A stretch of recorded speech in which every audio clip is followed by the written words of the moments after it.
Assalamualaikum warahmatullahi wabarakatuh. Tepangkeun nami abdi Dita Aditya ti 10 IPS 1. Abdi ayeuna bade nyarita carita anu jejerna Mang Julin jeung Endog Emas. Caritakeun aya saurang patani nu kacida mararatna cicing di hiji saung gubuk nu geus reyot.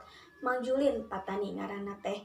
Manehna hirup sapopoena ngan dibaturan ku sakadang entog hiji-hijina. Bubuhan manehna teu boga dulur baraya malih ti garua mah. Jipoe Mang Julin geus indit ka sawah isuk-isuk pisan manehna teh indit ka sawah. Bubuhan manehna kabeneran dititah ku juragan lurah pikeun ngabinikeun sawahna.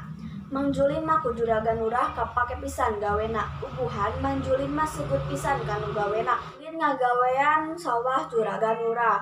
Entogna mah kumanehna dikencarkeun di juru gubuk. Tara aya hariwang ka eta entog teh deuk dikencarkeun di mana oge. Sawah Mang Julin teh kacida laparna manehna teh ngadu ka pangeran. Duh Gusti, mun urang jalema beunghar meureun urang nanaon tuang oge bisa. Bubuhan manehna teh unggal poe ngan tuang teh jeung uyah deui. Geus balik ti sawah mah Mang Julin teh ngampikeun si entog eta teh ka kandangna di juru imah. Isukna Mang Julin kahudangkeun ku Kingkilaban anu serap pisan di juru imah. Manehna nyampeurkeun nyaeta Kingkilaban anu serap pisan teh eta teh aya ti kandang entog. Ninggali manehna teh ka kandang entog.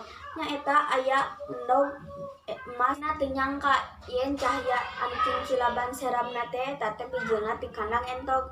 Manehna ninggali aya endog emas anu kacida serapna. Julin bepedeuyang ninggali endog emas eta teh. Manehna teh teu percaya nyaeta endog emas eta teh emas murni.